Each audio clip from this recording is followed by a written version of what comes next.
¿Cómo debería invertir la mayoría de la gente según Warren Buffett? ¿Cómo se convierten $10.000 en casi 120.000 siguiendo las recomendaciones de Warren Buffett? Según el inversor más importante del mundo, ¿cuáles son esos puntos más importantes que tenemos que tener en cuenta a la hora de invertir? En este video vamos a ver la fórmula de Warren Buffett en 4 simples pasos y vamos a analizar ejemplos concretos. Invertir a largo plazo. Así que esta vez volví, de hecho, a 1942, cuando compré mi primera acción, como una ilustración de todas las cosas que han sucedido desde 1942. Hemos tenido 14 presidentes, 7 republicanos, 7 demócratas. Hemos tenido guerras mundiales, el 11 de septiembre, la crisis de los misiles en Cuba y muchos otros acontecimientos. La mejor cosa que podrías hacer el 11 de marzo de 1942, al comprar mi primera acción, era simplemente comprar un fondo indexado y nunca mirar un titular, como si compraras una granja. Simplemente compras la granja y dejas que el agricultor la maneje por ti.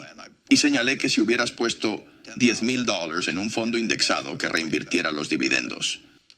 Y me detuve para dejar que la audiencia intentara adivinar a cuánto ascendía. Y ahora ascendería a 51 millones. Y lo único en lo que tenías que creer era que América ganaría la guerra y que América progresaría como lo ha hecho desde 1776 y que los negocios estadounidenses, si América avanzaba, los negocios estadounidenses avanzarían. No tenías que preocuparte por qué acción comprar. No tenías que preocuparte por qué día entrar y salir. No sabías que la Reserva Federal existiría, fuera lo que fuera. Y América funciona. El punto importante del que habla Warren Buffett es el de invertir a largo plazo, es decir, comprar fondos indexados y ETFs y mantenerlos durante un largo periodo de tiempo. En el medio, no dejarnos llevar por malas noticias y por crisis y cosas por el estilo que hacen caer a las bolsas y a los inversores hacen que vendan en el peor momento. Una buena forma de ver esto es analizando lo que sucedió al S&P 500 desde el año 2000 hasta el 2024. Comencemos tomando los primeros 13 años, es decir, desde el 2000 al 2013. Si invertíamos $10.000 en el S&P 500 en el año 2000, teníamos que pasar 13 años sin obtener ganancias. De hecho, hubieron 2 grandes crisis en ese momento. Una fue la del año 2000, que fue la burbuja de las .com, donde básicamente las empresas relacionadas con Internet vieron incrementar rápidamente su cotización hasta llegar a valores insostenibles directamente. El otro fue en 2008-2009, que fue la crisis financiera o también conocida como la Gran Recesión, que se originó por los problemas de la hipoteca subprime en Estados Unidos, donde llegamos a ver al S&P 500 con caídas de más del 50%. Si vendíamos en el 2013 porque fuimos influenciados por estos acontecimientos, nos hubiéramos quedado con una rentabilidad del 0%, es decir, tendríamos los mismos $10.000 que aportamos. Y lo peor de todo es que nos perdimos la subida que se dio en los siguientes 11 años, donde al 2024 los $10.000 se hubiesen transformado en $36.520. Es decir, esto significa una rentabilidad acumulada del 265%. Cuando lo vemos a largo plazo, en estos 24 años, vemos que obtenemos una excelente rentabilidad, que es esta de 265%. Aunque también es cierto que es difícil pasar por los primeros 13 años con una rentabilidad del 0%. Y también con grandes caídas en el medio. Comprar de forma consistente. Creo que es lo que tiene más sentido prácticamente todo el tiempo, y eso es comprar consistentemente un fondo indexado de bajo costo del S&P 500. Cuando veas titulares negativos en los periódicos, pienses, debería saltarme un año. Solo sigue comprando. Los negocios americanos van a estar bien con el tiempo. El universo de inversiones va a ir muy bien. Podemos aplicar la forma de compra consistente de la que habla Warren Buffett aplicando la metodología DCA, que por sus siglas en inglés significa Dollar Cost Averaging, o en español, costo promedio en dólares. Esto es básicamente comprar un ETF o un fondo indexado en un periodo regular de tiempo y siempre invirtiendo el mismo monto, sin importar el precio de la cotización de ese ETF o fondo indexado. Esto es bueno porque mantenés un ritmo de inversión, mantenés una consistencia y también te liberas del estrés de estar pensando en el timing de cuándo tenés que entrar al mercado. Veamos la metodología de compra DCA aplicada al S&P 500. En este gráfico vamos a ver al S&P 500 desde enero del 2019 hasta enero del 2021.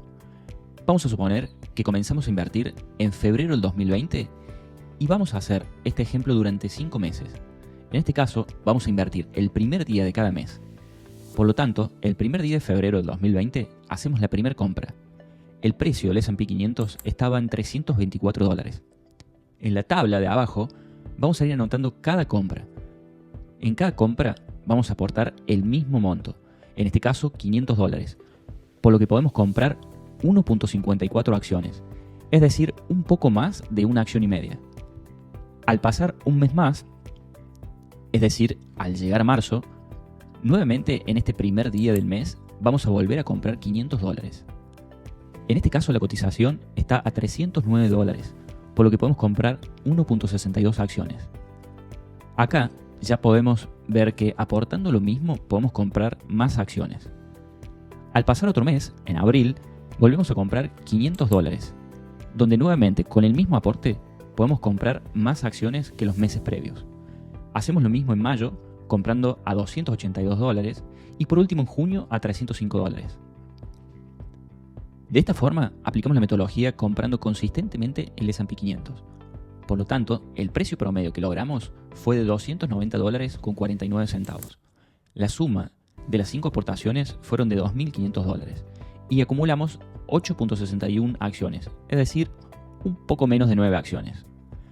Ahora bien, si hubiéramos hecho una sola aportación de $2.500 al inicio, el precio promedio sería mayor y tendríamos menos acciones, es decir, tendríamos 7.72 acciones. Por último, si desde febrero, en vez de ir comprando mes a mes, íbamos ahorrando los $500 mensuales y no los invertíamos porque, por ejemplo, veíamos que todo iba cayendo y luego lo invertimos todo junto en junio, en ese caso hubiéramos obtenido un precio promedio mayor al DCA, es decir, de $305, y terminaríamos con menos acciones, con 8.20 acciones. En este ejemplo, al comprar con la metodología DCA, terminaría siendo dueño de más acciones y a un menor precio promedio que simplemente ahorrando para luego invertir más adelante. También logramos generar un hábito recurrente de inversión. Si estamos invirtiendo en más de un ETF o fondo indexado, una metodología que me gusta mucho es la siguiente. Supongamos que estamos invirtiendo en el S&P 500. En el gráfico vemos los últimos 4 años de cotización. Y supongamos también que estamos invirtiendo en el ETF BNQ, que contiene las empresas de bienes raíces de Estados Unidos. Al compararlos, vemos que mantuvieron durante un tiempo una correlación importante entre ambos ETFs y luego hubo un momento en el 2022 que se comenzaron a separar. El S&P 500 logró casi un 80% de revalorización que actualmente está a un PER mucho mayor que su media histórica. Por otro lado, el BNQ, con una rentabilidad que cayó casi al 0% y con un múltiplo cercano al mínimo de la crisis del 2008. Que por cierto, esta distorsión se debe principalmente a las altas tasas de interés que hay en Estados Unidos, lo cual hace que las empresas de bienes raíces tengan una valoración baja. Por lo tanto, si en ambos ETFs estamos invirtiendo a largo plazo y no queremos seguir invirtiendo en el S&P 500 porque consideramos que está a una valoración muy alta, en vez de dejar de invertir todos los meses de forma periódica, es mejor continuar aportando más al BNQ y menos al S&P 500 durante un tiempo. Esta metodología realmente me gusta y es la que utilizo yo para comprar ETFs. Comprar grandes empresas. El promedio industrial Dow Jones pasó de 66 a 11.497 en un siglo, y desde que terminó ese siglo se ha duplicado aproximadamente más o menos nuevamente. El negocio estadounidense va a tener un buen desempeño. El truco no es elegir la empresa correcta. Es así porque muchas personas no están preparadas y cometo errores. El truco es comprar todas las empresas a través del S&P 500. El punto más importante que nos trae Warren Buffett es el de comprar las grandes empresas de Estados Unidos. Y esto se puede hacer mediante un ETF o un fondo indexado que siga, por ejemplo, al índice S&P 500 o, por ejemplo, al Dow Jones, que este es un índice que contiene las 30 empresas industriales más relevantes e importantes de Estados Unidos. Veamos en más detalle el caso del S&P 500.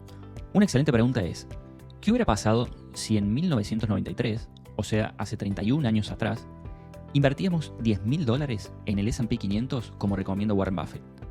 Durante este periodo tuvimos mercados alcistas, bajistas, crisis, burbujas, o sea, tuvimos de todo. Pero los $10.000 invertidos en ese momento se hubieran revalorizado al 2024 hasta llegar a los $119.731. Esto significa una rentabilidad acumulada de 1097%, que realmente no está para nada mal. Evaluar los costos. Y hacerlo de manera constante y de una forma muy económica, porque los costos realmente importan enormemente en las inversiones. Si los rendimientos van a ser del 7% u 8% y pagas 1% en tarifas, una enorme diferencia en cuánto dinero tendrás en la jubilación. Este punto es importante y lo que nos dice es que los costos realmente importan y tienen un impacto significativo en nuestras inversiones. Veamos este impacto de los costos con un ejemplo, así nos queda más claro. Si invertíamos $10.000 en el S&P 500 y lo dejábamos durante 40 años, al final obtendríamos $621.530. Ahora bien, ¿cuánto tendríamos si invertíamos en el S&P 500 con un costo anual del 2%? La respuesta es $273.428. Es decir, obtenemos menos de la mitad al tener un costo anual del 2%. En el día a día no nos damos cuenta y hasta nos parece poco quizás un 2%, pero cuando hacemos los números realmente es mucha la diferencia.